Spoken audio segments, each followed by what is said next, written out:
You guys got so far in the garden shaft, an incredible effort by everybody, but then it ends with this unbelievably dramatic flooding, and that's kind of the last we've really seen of you and the whole team. Where did things stand right now in the money pit? The FBI just made a chilling claim: this could be the end of Rick and Marty Lagina's search on Oak Island. For years, they've dug through endless dirt and chased clues, but now their treasure hunt may come crashing down. A twist like this isn't just shocking, it threatens everything they've worked for. What could the FBI know that's enough to stop them in their tracks? Tune in as we uncover what the brothers discovered that made the US government really nervous. What lies beneath Lot 5? From the beginning of the new season, the Oak Island crew was feeling optimistic. They managed to uncover artifacts that hinted they were close to solving the age-old riddle of the money pit. Things were looking good, excitement was in the air, and there was a sense of purpose in every shovel they dug. But now, with whispers of legal issues and FBI agents prowling, it's clear something's gone terribly wrong. It's like every twist and turn leads to more obstacles, almost as if someone doesn't want this treasure to ever be found. Before we delve into this, it's clear that the FBI's involvement unveils a reality far darker than anyone could have predicted, and this won't be the only twist that will leave you stunned. Rick, Marty, and the rest of the crew have stumbled upon countless clues: iron latches, old coins, earthenware, and even pottery shards that could date back to the 16th century. Each discovery seemed to bring them closer, like they were peeling back layers of history itself. But here's the kicker: no matter what they find, there's always another barrier. And now, with the FBI potentially involved, could it be that this treasure is actually something much darker? Maybe the history of Oak Island isn't about gold and jewels but something buried for a reason. On Lot 5, Laird Niven and his archaeology crew have been carefully digging up the circular stone depression that's had everyone buzzing for months. They found red earthenware with unusual colors, giving hints that something rare and valuable lies beneath, maybe even older than the infamous money pit. But even as they uncovered pottery and iron latches, a sense of unease started to spread. Why is it that every time they get close to an answer, things get messy? It's almost as if the island itself is keeping things hidden, or maybe someone doesn't want those things coming to light. The weirdness only grew when they unearthed an iron latch that seemed like it belonged to a trapdoor or a hidden compartment. The idea that Lot 5 holds some sort of buried structure became more convincing. Could it be that someone deliberately covered up whatever's hiding there? It's unsettling to think that the latch could point to something far more sinister beneath the surface. And just when they thought they had it all figured out, the iron artifacts matched those connected to Sir William Phipps, a name that's no stranger to controversy. Gary Drayton's metal detector didn't disappoint either. The team found a series of ancient coins that made their imaginations run wild: Roman origin, chain-link patterns, hand-hammer designs. They were literally finding coins by the handful, as if Lot 5 was trying to tell them something. But for every coin they found, there were new questions. Why here? Why now? It's like the island is giving them just enough to keep going but never enough to get to the truth. And let's not forget the swamp, that murky part of Oak Island that has always seemed like it's hiding something. Tony Sampson and his diving team uncovered pieces of timber, pottery, and even a sailor's clay pipe. It's tempting to think that these artifacts are linked to the coins and pottery on Lot 5, like a breadcrumb trail left behind by whoever was here before. But every discovery only seems to deepen the problem. The more they find, the less they seem to know. Could it be that everything they're digging up is connected to some dark secret that someone wants to stay hidden? The deeper they dug, the stranger things got. They found a large piece of pottery, coarse Anglo-American ware, that might have been a cooking vessel from the late 1700s. But what if it wasn't just for cooking? What if it was part of some kind of ritual or ceremony? Theories started swirling, and the whole situation felt like it was getting out of their control. It was almost as if Lot 5 wasn't just a treasure site, it was a graveyard of things. And now, with the FBI stepping in, you have to wonder what they're really afraid of. Every new find made them feel closer, but it also felt like the island was telling them to turn back. The dark side of Oak Island's treasure. While Rick and Gary kept their focus on metal detection, finding coins and iron artifacts, it was becoming clear that they might be poking around somewhere they shouldn't be. The circular feature, the swamp, the coins, everything was pointing to something big, something that someone went to great lengths to bury. The more they found, the more dangerous things seemed to get. Could it be that Oak Island's treasure is less about riches and more about covering up a scandal that's been hidden for centuries? Even the garden shaft seemed to hold more secrets than they bargained for. When they found pieces of timber and a potential tunnel, it looked like they were finally on the right track. But every step forward was like stepping into quicksand. The deeper they went, the more they realized they might be in over their heads. It's no coincidence that right when they were getting close, the FBI started to sniff around. Is it possible that what's buried in Oak Island isn't just treasure but something that could change history? The team kept digging, kept finding artifacts that pointed to something extraordinary, but the air around Oak Island felt different this time. Instead of hope, there was a sense of dread, like they were getting too close to something they shouldn't be. The pottery, the iron latches, the coins, they all seemed to tell a story that was more about danger than discovery. And now, with law enforcement potentially involved, the question isn't whether they'll find the treasure, it's whether they'll even be allowed to keep looking. The swamp, a cover-up? The swamp was always an area of suspicion, a place where countless things lay hidden beneath the murky waters. Every time they ventured into that marshy ground, something unusual would turn up, a piece of timber here, a fragment of pottery there, even metal objects that seemed out of place. It was as if the swamp had been deliberately used as a dumping ground, a place to get rid of evidence. And what if that evidence pointed to something that was never supposed to be found? Rick and Marty's team had to wonder, was the swamp more of a cover-up than a natural feature of the landscape? Could the swamp itself be hiding the entrance to something much bigger, a tunnel or a hidden chamber? The possibility was tantalizing, but also terrifying.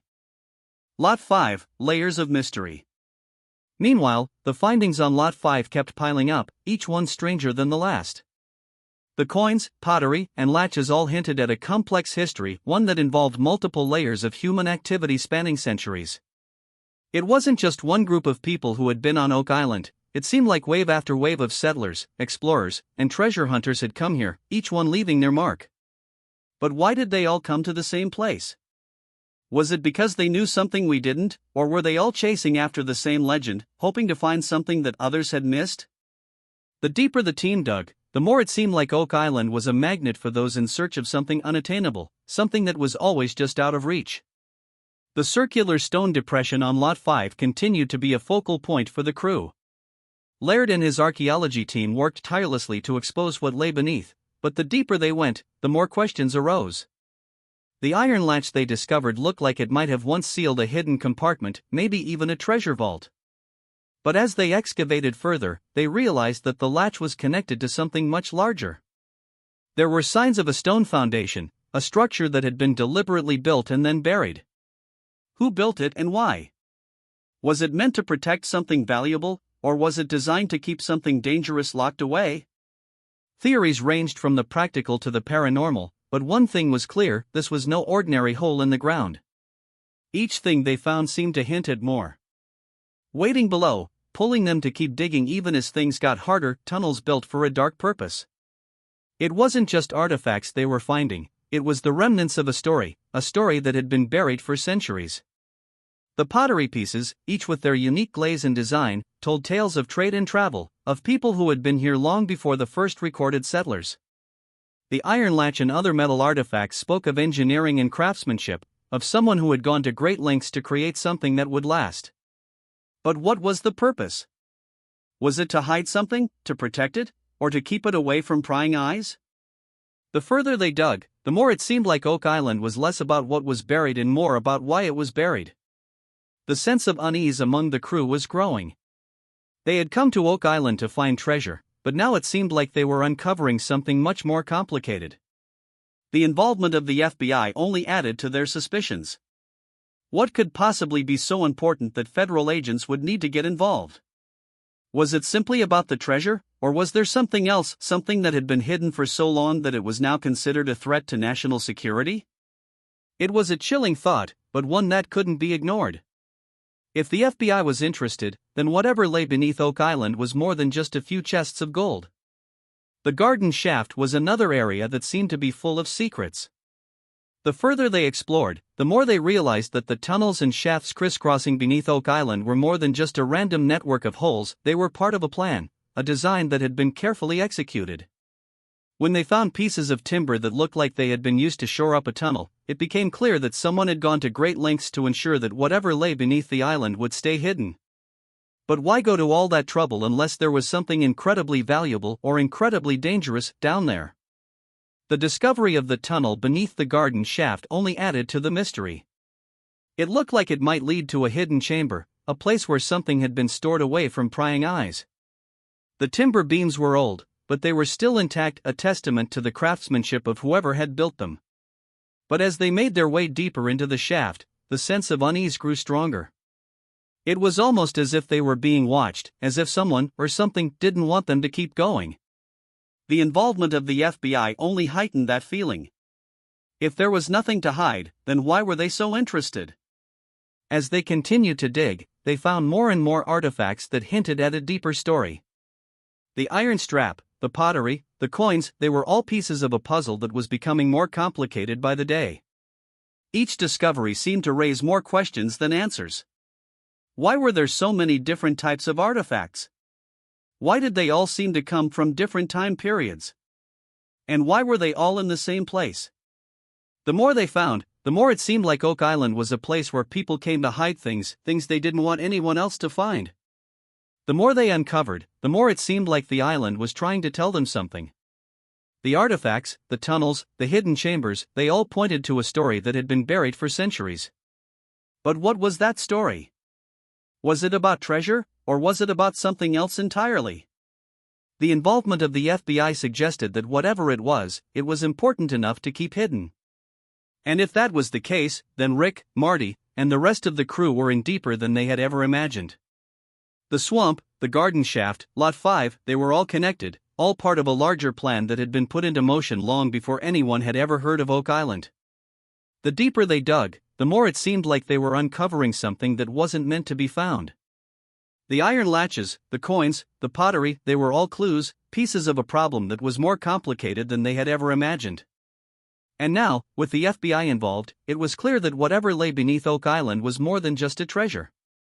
Before Rick and Marty became known for Oak Island, their story started in a small town with a close-knit family, two brothers following a childhood dream. Rick and Marty Lagina, those familiar faces from the Oak Island hunt, actually started their journey in the quiet town of Kingsford, Michigan. Rick, born on January 25, 1952, and Marty, arriving 3 years later on August 26, 1955, grew up in a modest but supportive home. Their parents, George and Ann, nurtured their curiosity and made sure that their kids learned the value of hard work. It was not a rich upbringing by any stretch, but they had what mattered: family, encouragement, and plenty of curiosity to go around. The Lagina household was a bustling one, with Rick and Marty growing up alongside their two sisters, Therese and Mary Ann. Their parents encouraged exploration, which led to the siblings often getting into adventures, the kind where you come home with scraped knees and big stories. It wasn't about money or fancy opportunities, it was about the thrill of discovery, a love for the unknown that would eventually lead the two brothers to Oak Island. It was about making the most of what they had, and they sure did. Rick, even from a young age, had a fascination with the strange. Imagine being 11 years old, flipping through a Reader's Digest in 1965, and stumbling on an article about Oak Island and its strange tales. That's what happened to Rick. It hooked him right then and there, and the fascination never really went away. Marty wasn't left out either. Though he was the younger brother, he looked up to Rick and often followed his lead. He admired Rick's passion for adventure, and they ended up doing everything together, from backyard digging to bigger ambitions. They weren't just brothers, they were partners in crime, always ready to explore what lay beyond the next corner. Their childhood wasn't glamorous, but it was rich in the kind of imagination and determination that shaped who they would become. Their bond was strong, and it led them to work together on many projects, even if their careers went in different directions. Rick wasn't all about adventure, he was a practical guy too. He went to Kingsford High School and did well, eventually deciding to serve his community by working for the U.S. Postal Service after he graduated in 1970. For years, Rick was the neighborhood's reliable mailman, and he took pride in that. He was steady, dependable, and used his spare time to dig into his interests, literally. The stories of hidden treasures and things buried beneath the earth always called to him, and he never let go of that dream. Marty,